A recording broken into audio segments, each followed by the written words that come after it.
प्रशिक्षणार्थियों, BSc, BA, BEd, fourth year integrated Nirmal TT college की online classes Hindaun city में मैं केपी शर्मा आप सभी प्रशिक्षणार्थियों का हार्दिक अभिनंदन स्वागत करता हूं। प्रश्न पत्र द्वितीय, समावेशी विद्यालय बनाना। समावेशी विद्यालय बनाना, उसके अंतर्गत जो आज का मेरा जो प्रकरण है वो प्रकरण है, उसमें ये मेरा 84वां प्रकरण है।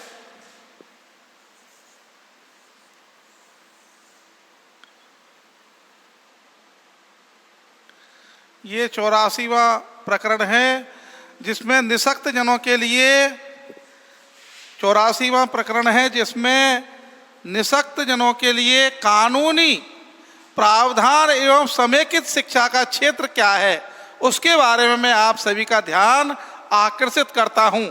यहाँ निःशक्त जनों की बात कर रहा हूं, केवल सामान्य बालकों की नहीं। जो समावेशी विद्यालय है उनमें निःशक्त जनों को कानूनी जो प्रावधान है वो हमने भारतीय संविधान में क्या है उसके बारे में मैं आप सभी का ध्यान आकर्षित करता हूं। देखिए प्रशिक्षणार्थियों, ये कानून के अंदर लिखा हुआ है कि जो निःशक्त जन हैं, जो विकलांग हैं, दिव्यांग हैं, उनके लिए कानूनी अधिकार प्राप्त है या नहीं। जैसे सामान्य बालकों को है वैसे उनके लिए है या नहीं। तो क्या उन्हें वही अधिकार प्राप्त है जो सामान्य जनों को प्राप्त होते हैं या उनमें कोई अंतर है। जो सामान्य बालकों को अधिकार प्राप्त होते हैं वही अधिकार उनको प्राप्त हैं या उनमें कुछ अंतर है, ऐसा कुछ है या नहीं, इसका विशेष ध्यान रखा गया है। निःशक्त जनों की जो अधिकार हैं, बालकों के शिक्षा के अधिकार हैं, उनमें क्या वो हैं अंतर। तो देखिए सबसे पहले आता है कि भारतीय संविधान में जो सामान्य एवं निःशक्त जन है दोनों के लिए ही, भारतीय संविधान में सामान्य बालक एवं निःशक्त बालक, जो विकलांग हैं, दिव्यांग हैं, उनके लिए एक सा ही प्रावधान रखा गया है, कोई अंतर नहीं है। देखिए भारतीय संविधान में ये सामान्य बालक एवं जो निःशक्त जन बालक हैं उनके लिए समान ही अधिकार रखे गए हैं, उनमें किसी भी प्रकार का कोई भी अंतर नहीं है। हाँ अंतर है तो थोड़ा सा यह है कि देखिए जैसे भारतीय संविधान में सामान्य एवं निःशक्त जनों के लिए समान ही अधिकार हैं। उदाहरण के लिए जैसे धारा 29(2) भारतीय संविधान की धारा है साहब, ये 29(2) भारतीय संविधान की जो धारा है वो 29(2) शिक्षा का अधिकार है भारतीय, ये संविधान में है।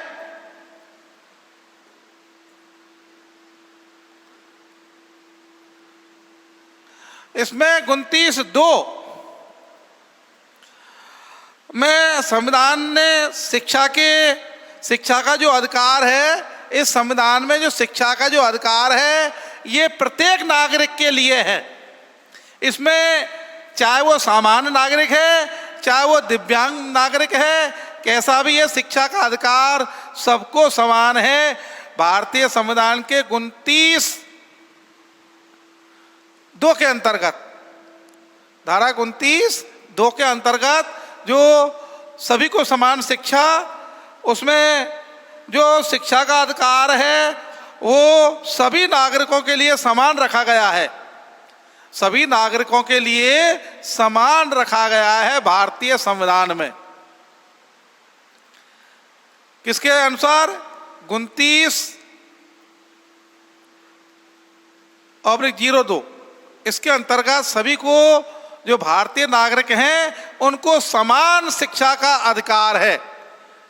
उसके बाद में देखिए जो कोई भी विद्यालय किसी भी आधार पर, कोई भी विद्यालय देश का कोई भी विद्यालय है वो किसी भी आधार पर निःशक्त जनों के शिक्षा से अधिकार से वंचित नहीं रख सकता है। निःशक्त जनों के लिए शिक्षा का जो अधिकार है उसको भारतीय विद्यालयों में किसी प्रकार से कोई भी निःशक्त जन को लिए वंचित नहीं रख सकता है। ये भारतीय संविधान में शिक्षा का जो अधिकार है वो प्रत्येक नागरिक के लिए है। भारतीय नागरिक होना चाहिए, भारतीय नागरिक के लिए, उनके बालकों के लिए ये शिक्षा का अधिकार जो 29(2) के अंतर्गत है, समान, ये शिक्षा का जो अधिकार है वो समान शिक्षा का अधिकार है। उसके बाद में देखिए, इसी के अंतर्गत भारतीय संविधान में ऐसा कोई वो नहीं है कि किसी भी बालक को शिक्षा से वंचित किया जा सके, चाहे वो निःशक्त जन हो चाहे वो सामान्य हो। जो शिक्षा का अधिकार है, अगर वो देश के नागरिक हैं उनके लिए शिक्षा का अधिकार है। जबकि 1999 में तो निःशुल्क व अनिवार्य शिक्षा का अधिकार दिया गया है संशोधन करके। ये तो 1995 में था, लेकिन जो उसके बाद में जो अधिकार दिया गया है RTI के तहत, जिसमें 1999 में जो शिक्षा का अधिकार दिया गया है उसमें निःशुल्क एवं अनिवार्य शिक्षा है सभी के लिए, चाहे वो सामान्य बालक हो चाहे वो निःशक्त जन हो, विकलांग हो, दिव्यांग हो, उनके लिए। तो भारतीय संविधान में इसका विशेष ध्यान रखा गया है। भारतीय संविधान में इसका विशेष ही ध्यान रखा गया है कि 29(2) के अंदर जो शिक्षा का अधिकार है वो सभी बालकों के लिए है, चाहे वो बालक निःशक्त जन हो चाहे वो सामान्य बालक हो, उनमें किसी भी प्रकार का कोई भी अंतर नहीं है। हाँ, अंतर है थोड़ा, तो वो दिव्यांग बालकों के लिए व्यवस्थाएं, जो विशिष्ट बालक हैं उनके लिए उनके अनुरूप ही ऐसी व्यवस्थाएं की जाएं, उनके लिए ऐसी ही व्यवस्थाएं की जाएं। ऐसे बालकों के लिए, सभी बालकों के लिए तो ये 29(2) की जो धारा है, शिक्षा का अधिकार प्रत्येक नागरिक के लिए है। लेकिन जो धारा 45 में संविधान ने राज्यों में निःशुल्क एवं अनिवार्य शिक्षा को लागू किया था, ये धारा 45 के अंदर, ये 1999 में।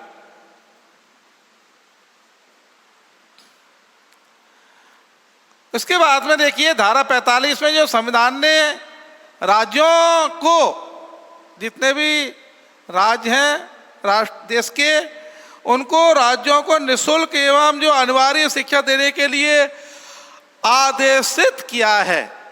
क्या किया है? आदेशित किया है इन्होंने।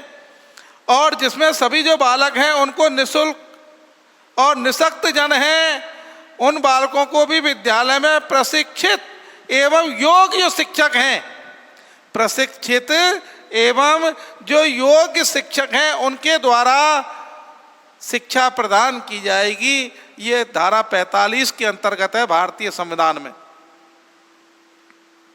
ये भी भारतीय संविधान में जो प्रशिक्षित और योग्य जो शिक्षक हैं उन्हीं के द्वारा ये दी जाएगी, जिसको कहा गया है। इसमें किसी भी प्रकार की कोई वो नहीं है। इसमें 14 वर्ष तक के जो 86 में दिया था सर्व शिक्षा अभियान के तहत, इसमें भी चलाया गया था। उसके बाद में उनको सर्व शिक्षा अभियान, जिसमें 6 से 14 वर्ष तक के जो बालक हैं, ये 2010 में इनको किया था। उसके बाद में जो 14-15 में इनको सर्व शिक्षा अभियान में इसको लागू किया था।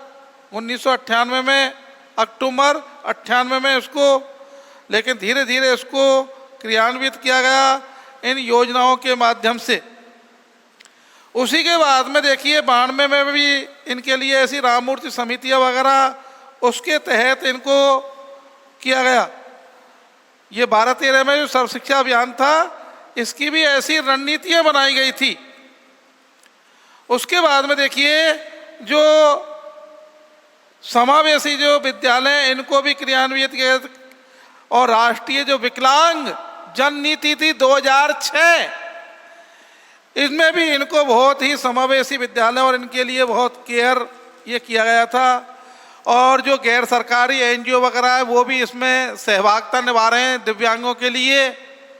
और नेशनल ट्रस्ट ऑफ दिव्यांगों के लिए विभिन्न योजनाएं भी इन्होंने क्रियान्वित की थी, ये निःशक्त जनों के लिए हैं। ये सभी जो असमर्थ बालक हैं उनके लिए हैं। सर्व शिक्षा अभियान का जो चलाया था इसमें भी ऐसे कार्यक्रम रखे गए थे। और जो राष्ट्रीय शिक्षा नीति 1986 और इसमें भी ये सब ऐसा रखा गया था, जो 10+2 वगैरह इसमें भी अनिवार्य और निःशुल्क जो प्रवेश हैं राष्ट्रीय शिक्षा नीति 1968 के तहत भी इनको रखा गया था, और 86 के उसमें भी रखा गया था, मुख्य प्रावधान था।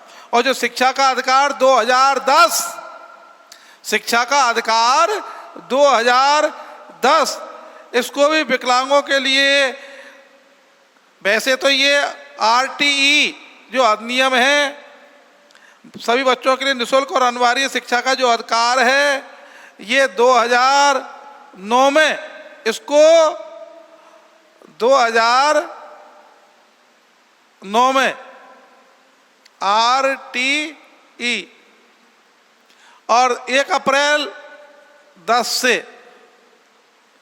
2010 से इसको प्रारंभ किया गया था इनके लिए RT। लेकिन 2010 में जो विकलांग थे, दिव्यांग थे, उनके लिए भी एक जो राष्ट्रीय न्यास अधिनियम 1999 में, राष्ट्रीय न्यास अधिनियम 1999 में इसको भी विकलांगों के लिए राष्ट्रीय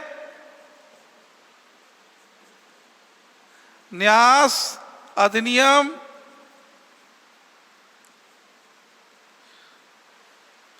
1999, इसमें भी दिव्यांगों के लिए, विकलांगों के लिए, बहुत ही अक्षम जो बालक हैं उनके लिए अनिवार्य शिक्षा की व्यवस्था की गई थी। और ये 1 अप्रैल 2010 में भी RT को इसमें लागू किया गया था अधिनियम को, जो निःशुल्क एवं अनिवार्य शिक्षा का अधिकार है। निःशुल्क एवं अनिवार्य जो शिक्षा का अधिकार है वो भी इसमें भारतीय संविधान में इसको किया गया था। 6 से 14 वर्ष तक के बालकों को निःशुल्क व अनिवार्य शिक्षा इसमें रखी गई थी। उसमें 7 वर्ष से 15 वर्ष तक के लिए जो विकलांग हैं, दिव्यांग हैं, उनके भी लिए भी इसमें प्रावधान विशेष ही रखा गया था। इसके बाद में धारा जो 45 है उसमें संविधान में इन्हीं के लिए निःशुल्क व अनिवार्य शिक्षा की जो व्यवस्था की गई थी वो भी इसी के अंतर्गत आती है। धारा 45 में राज्यों में निःशुल्क शिक्षा और अनिवार्य शिक्षा की काउंसिलिंग ऑफ इंडिया ने भी 1992 में, काउंसिलिंग ऑफ इंडिया ने जो 1992 में इन्होंने भी, जिसको RCI एक्ट के नाम से जाना जाता है, RCI एक्ट, जिसको 1992 में इसका प्रावधान था, ये भी रखा गया था। 99 में शिक्षा में काफी परिवर्तन भारतीय संविधान में किए गए थे। इसके बाद में देखिए इसी का जो अर्थ है वो जो भारतीय संविधान में निःशक्त जनों के लिए जो अधिकार दिए गए थे वो बहुत ही सराहनीय कार्य रहा, और इसमें कई ऐसे प्रावधान संशोधन किए गए थे जिनके माध्यम से इनको दूर किया जा सकता है। और इनमें भारतीय संविधान निःशक्त जनों के लिए कानूनी जो प्रावधान है वो अनेक प्रकार के, जैसे मैंने आपको बताया भारतीय संविधान की जो धारा है 29(2) के शिक्षा का अधिकार, इसमें सभी बालकों के लिए, सभी नागरिकों के लिए समान शिक्षा का अधिकार है, कोई भेदभाव नहीं है। और धारा 45 है RT 2009 में इसको स्थापित और 1 अप्रैल 2000 से इसको लागू किया गया था। इसमें धारा 45 में संविधान के राज्यों को निःशुल्क एवं अनिवार्य शिक्षा का प्रावधान रखा गया है। और काउंसिलिंग ऑफ इंडिया में, जिसको RCI एक्ट 1992 में कहा गया है, उसमें भी इसका प्रावधान रखा गया है। और एक राष्ट्रीय न्यास अधिनियम 1999 में, इनमें भी इसको जो समेकित शिक्षा है, जो दिव्यांग जनों के लिए, निःशक्त जनों के लिए जो शिक्षा है, उनकी इसमें व्यवस्थाएं की गई है भारतीय संविधान के अंतर्गत। अब इसके बाद में आता है कि जो ऐसे बालक हैं जो निःशक्त जन हैं, उनको किसी भी प्रकार की कोई भी असुविधा न हो और वो भी अपनी उसमें मुख्य धारा में आने का प्रयास करें, इसके लिए भी ऐसी व्यवस्थाएं की गई हैं। इसके बाद में जो समेकित शिक्षा का जो क्षेत्र है, इसके बारे में मैं आप सभी का और ध्यान इसी में ही आकर्षित कर देता हूं, इस इंडेक्स के माध्यम से। देखिए, मैंने लिखा है निःशक्त जनों को कानूनी प्रावधान एवं समेकित शिक्षा का क्षेत्र। अब आता है, ये तो प्रावधान था कानूनी, जो भारतीय संविधान में 29(2) के अंदर शिक्षा का अधिकार है सभी बालकों के लिए, और आरटी जो 2009 में, जिसको धारा 45 संविधान के जो राज्य हैं उनमें निःशुल्क, देश के राज्यों ने निःशुल्क व अनिवार्य शिक्षा की व्यवस्था की गई थी। 2009 में इस आरटीआई को लागू किया था, 1 अप्रैल 2010 से इसको लागू किया है, स्थापना यहाँ हुई इसकी। और काउंसिलिंग ऑफ जो इंडिया है, जिसको आरसी एक्ट 1992 में प्रावधान किया गया था निःशक्त जनों के लिए भी, और राष्ट्रीय न्यास अधिनियम 1999 में भी इनको इस प्रकार से लागू किया गया था। ये तो थी संवैधानिक प्रक्रिया।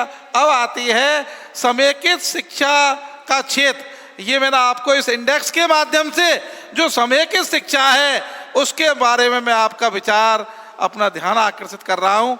जैसे प्रवासी मजदूरों के बालक, ये प्रवासी जो मजदूर हैं उनके बालक हैं, ये समेकित शिक्षा में इनको, जो प्रवासी मजदूर हैं उनके बालकों के लिए समेकित शिक्षा दी जाए, उनको विशेष प्रावधान रखा गया है। आदिवासी जगह से जो आने वाले बालक हैं उनके लिए भी, निःशक्त जनता है ही है, लेकिन उनके साथ में जो ऐसे क्षेत्र से आ रहे आदिवासी जो जगह है वहाँ से आने वाले छात्रों के लिए भी इसमें विशेष प्रावधान रखा गया है, आदिवासी जगह से आने वाले बालकों के लिए भी। और जो गलियों में रहने वाले बालक हैं उनके लिए भी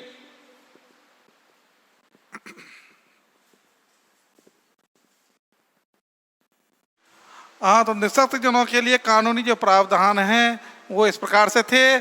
और जो समेकित शिक्षा का जो क्षेत्र है, वो समेकित शिक्षा का क्षेत्र, इसमें सबसे पहले आते हैं जो प्रवासी मजदूर बालक हैं।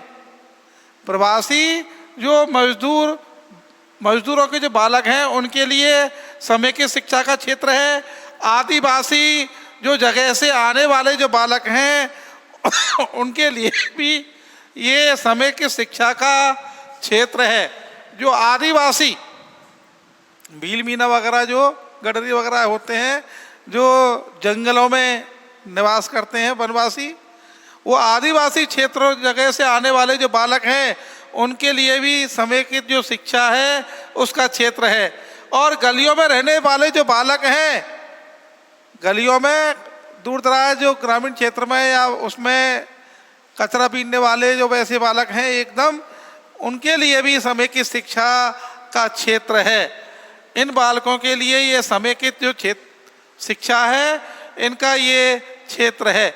समेकित शिक्षा जो इंक्लूसिव, जिसको एजुकेशन कहा गया है, इसका जो इंक्लूसिव एजुकेशन का जो क्षेत्र है, एरिया है, वो गलियों में रहने वाले बालक हैं उनके लिए भी है। और बालकों को जो HIV ग्रस्त हैं या एड्स से जो ग्रस्त हैं उन बालकों के लिए भी समेकित शिक्षा का क्षेत्र है। ऐसे बालक जो HIV से ग्रसित हैं, एड्स से हैं, उनके लिए, उनसे ग्रसित हैं, ऐसे बालकों के लिए भी ये समेकित जो शिक्षा है, इंक्लूसिव जो एजुकेशन है, उसके लिए भी ये निश्चित है। ये क्षेत्र उनके लिए भी क्या है, ये निश्चित है। ऐसे बालकों के लिए जो HIV से ग्रस्त हैं एवं एड्स से जो ग्रसित हैं, ऐसे बालकों के लिए भी ये क्षेत्र जो समेकित शिक्षा का जो क्षेत्र है, वो बालकों के लिए भी जो HIV से ग्रसित हैं, एड्स से ग्रसित हैं, उनके लिए भी ये क्षेत्र समेकित शिक्षा का क्षेत्र है।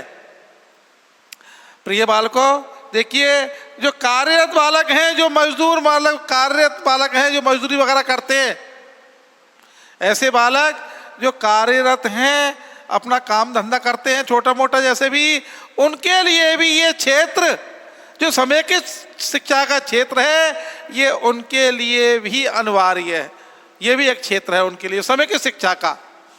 जो कार्यरत हैं, ऐसे बालक जो मजदूरी करते हैं, कार्यरत हैं, विकलांग हैं, दिव्यांग हैं, हल्के फुल्के, उनके लिए भी ये एक क्षेत्र है। ऐसे बालकों के लिए जो कार्यरत जो बालक हैं, उनके लिए भी ये समेकित शिक्षा का जो क्षेत्र है, ये उनके लिए भी है, जो कार्यरत बालक हैं। ऐसे बालक जो रहने के लिए स्तर से जो जूझ रहे हैं, रहने के स्तर से जूझने वाले बालक, जिनके लिए घर नहीं है, मकान नहीं है, उनके लिए जो फुटपाथ पर पड़े हुए हैं, उनके लिए भी समेकित शिक्षा का क्षेत्र उनके लिए भी है। साहब, समेकित शिक्षा जिसको एकीकृत शिक्षा कहा गया है, जिसको इंक्लूसिव एजुकेशन कहा गया है, ये समेकित शिक्षा का क्षेत्र है।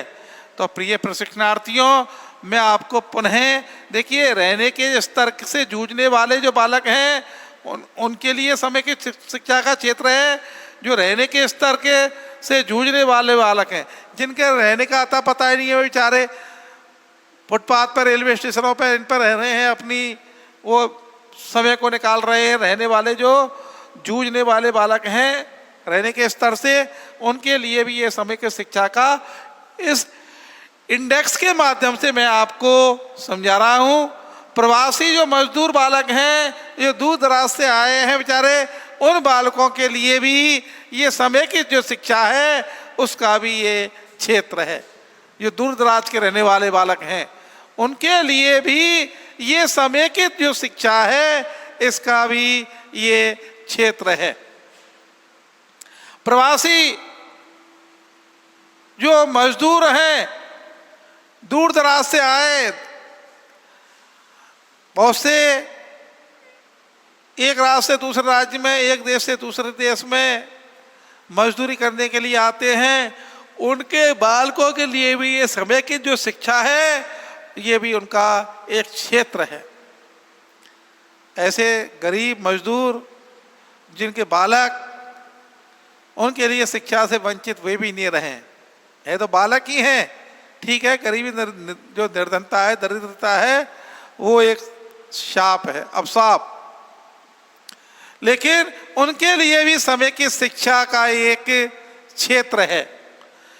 तो देखिए, जो प्रवासी मजदूर हैं उनके लिए है, और जो रहने के स्तर से जूझने वाले बालक हैं उनके लिए भी है, और जो आदिवासी जगह से आने वाले जो बालक हैं, ऐसे जो एरिया से आ रहे हैं, जो आदिवासी वनवासी जो बालक हैं, उनके लिए भी ये समेकित शिक्षा का क्षेत्र है। पहाड़ी क्षेत्रों में, दूर दराज ऐसे बीहड़ जंगलों में जो रहने वाले हैं आदिवासी, उनके लिए भी ये समेकित जो शिक्षा का क्षेत्र है। भील मीना वगैरह होते हैं, गडरी वगैरह, ये आदिवासी क्षेत्रों में, जो पहाड़ी क्षेत्रों में, दूर दराज में हैं, ऐसे बालक, उनके लिए भी ये समेकित शिक्षा का साहब क्षेत्र है। क्योंकि वो ऐसे बालक हैं जो गांव और शहरों से दूर हैं, ढानियों में हैं,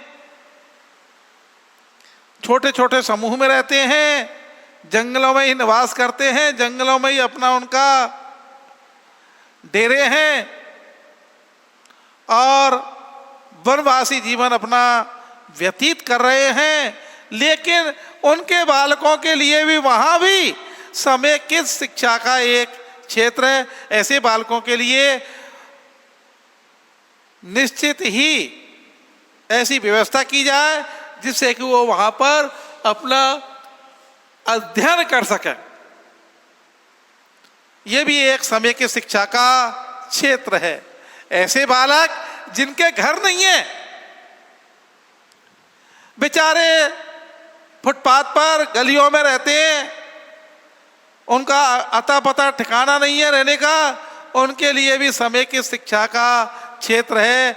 ऐसे जो बालक है, कचरा बीनने वाले बालक है, ऐसे बालक हैं जो गलियों में निवास करते हैं, जिनके माता पिता बहुत ही निर्धन हैं, उनके लिए भी गलियों में रहने वाले जो बालक हैं, असहाय हैं, मजदूर हैं और निर्धन हैं, विकलांग दिव्यांग हैं, उनके जो गलियों में रहते हैं, जिनका स्थायी कोई रहने का कोई भी ठिकाना नहीं है, ऐसे बालकों के लिए भी ये समय की जो शिक्षा है, इंक्लूसिव जो एजुकेशन है, उसका ये क्षेत्र है। ऐसे बालक जो HIV से ग्रस्त हैं, ये महामारी है HIV, एड्स है, उनसे ग्रसित हैं, जो एड्स और HIV से जो ग्रस्त है, ऐसे बालकों के लिए भी ये समय की जो शिक्षा है, इसका ये क्षेत्र है। ऐसे बालकों का भी ये समय की शिक्षा का क्या है, क्षेत्र है, जो अपने आप में HIV और एड्स से जो ग्रसित है, जो गंभीर बीमारियों से ग्रसित हैं, ऐसे बालकों के लिए भी समेकित शिक्षा का क्षेत्र है। ऐसे बालक जो HIV और एड्स से ग्रसित है, उनके लिए भी ये शिक्षा बहुत ही आवश्यक है, समय की शिक्षा। और बेचारे ऐसे बालक जो निर्धन हैं, जो मजदूरी करते हैं बड़े उससे, ऐसे बालक जो कार्यरत हैं, मजदूरी करते हैं, उनको समय नहीं मिल पाता है, फिर भी वो निर्धनता के कारण, उसके कारण उनमें जिज्ञासा तो है, लेकिन जिज्ञासा के साथ में समय की शिक्षा का ये भी एक क्षेत्र है। जो बेचारे कार्यरत जो बालक हैं, मजदूर हैं, निर्धन हैं, असहाय हैं, उनका कोई अता पता ठिकाना नहीं है, बेचारों को मजदूरी करके अपना जीवन निर्वाह करते हैं, ऐसे बालकों के लिए भी जो समय की शिक्षा है, वो भी एक क्षेत्र है।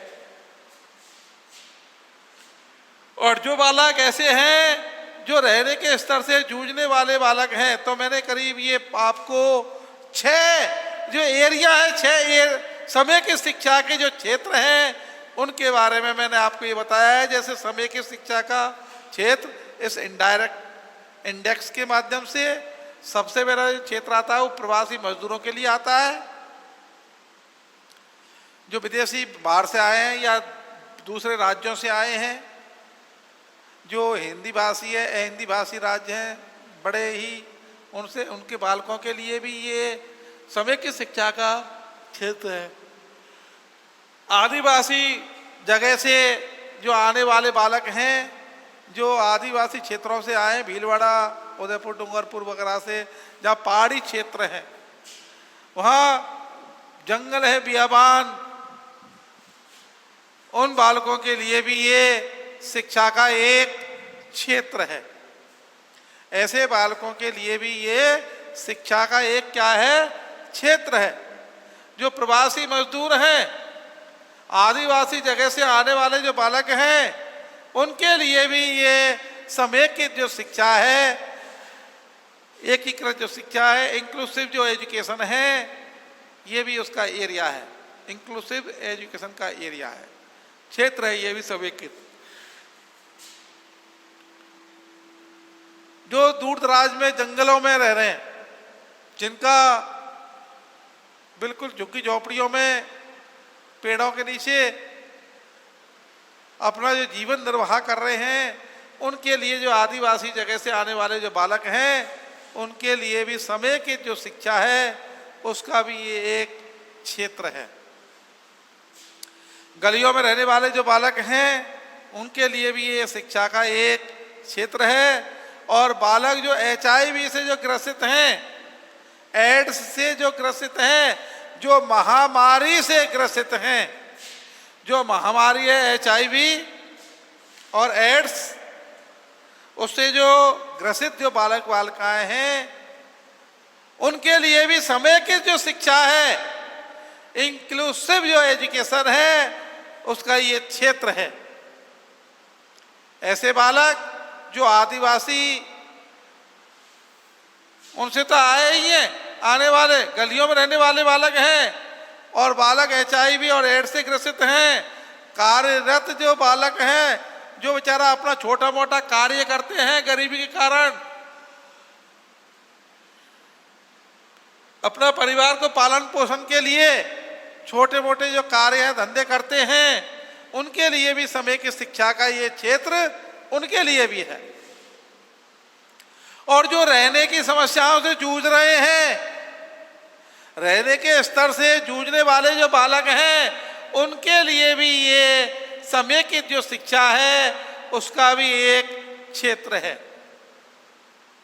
निर्धनता के कारण, गरीबी के कारण और बीमारी के कारण, उपलब्ध संसाधन न होने के कारण, आवास की व्यवस्था नहीं है उनको, उनके लिए भी जो समय की शिक्षा है ये उनके लिए भी आवश्यक है।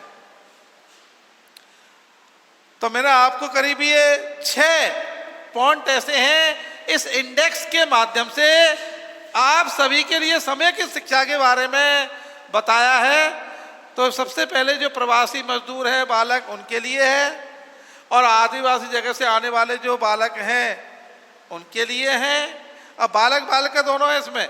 गलियों में रहने वाले जो बालक हैं बेचारे, उनका आता पता नहीं है, रेलवे स्टेशन प्लेटफॉर्म पे या कई गलियों में छिपे रहते हैं, उनके लिए भी ये एक क्षेत्र है। बालक को HIV एड्स से ग्रसित बालक हैं, उनके लिए भी ये क्षेत्र है। जो कार्यरत मजदूर बालक हैं, जो मजदूरी करते हैं अपना परिवार पालने के लिए, उनके लिए भी है। रहने के स्तर से जूझने वाले बालक हैं। ये मैंने आपको इंडेक्स के माध्यम से जो समय की शिक्षा है उसके बारे में ये 6 पॉइंट हैं, ये 6 क्षेत्र हैं, ये समय की शिक्षा के, इसके बारे में बताया है। उधर मैंने आपको जो निषिक्त जन है, जो संविधान की, भारतीय संविधान की धारा है 29(2) के तहत, भारतीय संविधान की धारा 29(2) के तहत जो शिक्षा का अधिकार है वो सभी बालकों के लिए, जो सभी नागरिक हैं देश के, उनके लिए अनिवार्य है। शिक्षा का जो अधिकार है उन सभी बालकों के लिए अनिवार्य है। जो भारतीय संविधान की धारा 29(2) के शिक्षा का अधिकार सभी बालकों के लिए, उसके लिए अनिवार्य है। और RTE 2009, ये 9 में तो इसकी स्थापना हुई थी और 10 में इसको लागू किया गया था, 1 अप्रैल 2010 को। इसकी धारा में 45 के अंतर्गत भारतीय संविधान ने अपने राज्यों में निःशुल्क व अनिवार्य शिक्षा की व्यवस्था की गई है। निःशुल्क एवं अनिवार्य जो शिक्षा है उसकी इसके अंतर्गत व्यवस्था की गई है। और इसमें धारा काउंसिलिंग ऑफ इंडिया, जिसको RCI एक्ट 1992, इसमें भी निःशक्त जनों के लिए, इनके लिए शिक्षा की व्यवस्था की गई है। समेकित जो राष्ट्रीय न्यास अधिनियम 1999 है, राष्ट्रीय न्यास अधिनियम 1999, इसके अंतर्गत भी ऐसी व्यवस्थाएं की गई हैं। ये भारतीय संविधान के अंतर्गत जो निःशक्त जन हैं, जो विकलांग हैं, दिव्यांग हैं, ऐसे बालकों के लिए ये व्यवस्थाएं की गई हैं। इसमें रहने वाले जूझने वाले जो बालक हैं वो राष्ट्रीय न्यास अधिनियम 1999 के अंतर्गत होते हैं। अब ये निःशक्त जनों को जो कानूनी प्रावधान एवं समेकित शिक्षा का जो क्षेत्र है उसके अंतर्गत मैंने आपको ये बताया है। इसमें दोनों ही मैंने ये लिए हैं, निःशक्त जनों को कानूनी प्रावधान एवं जो समेकित शिक्षा का क्षेत्र है, तो समेकित शिक्षा का क्षेत्र तो ये 6 है और जो निःशक्त जनों के लिए जो कानूनी प्रावधान है वो इस प्रकार हैं। ये अब समय की बाध्यता को देखते हुए मैं इसी प्रकार से ये आपको इसके अंतर्गत ये जो राष्ट्रीय न्यास अधिनियम है इसके अंतर्गत अब इतना ही इस टॉपिक को यहीं विराम करता हूँ। आप सभी के लिए बारंबार पुनः धन्यवाद।